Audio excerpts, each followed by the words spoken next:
Olá, eu sou o professor Dino, professor de Química do Colégio e curso pré-vestibular Oficina de Estudante, um grande curso de Campinas.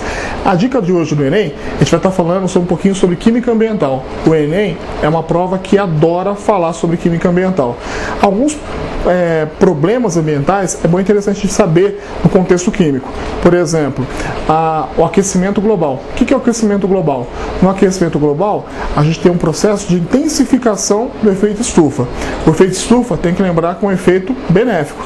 A gente precisa do efeito estufa para ter um efeito de segurar a energia térmica, segurar a temperatura do planeta. Se não houvesse o efeito estufa, a temperatura de dia seria extremamente alta e à noite despencaria uma temperatura extremamente baixa.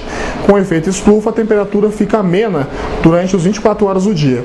Agora, o problema do aquecimento global é o quê? A intensificação do efeito estufa, que é o quê?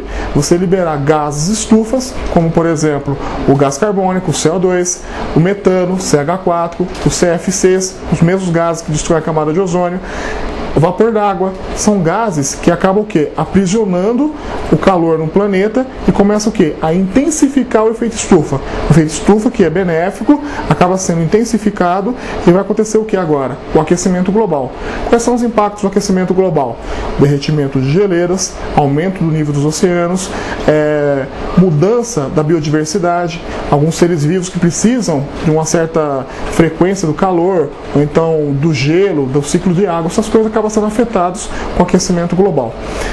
Outro problema químico que pode aparecer para a gente no exercício é a parte da poluição das águas. Então fique bastante atento que a prova do Enem é uma prova bastante abrangente a nível nacional e pode perguntar o problema do rio Tietê, a eutrofização do rio Tietê, pode falar sobre o assoreamento dos rios, aí já mistura a questão de química um pouquinho com geografia e biologia, mas é bastante interessante que a prova do Enem é interdisciplinar.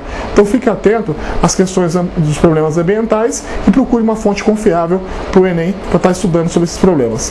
É isso aí.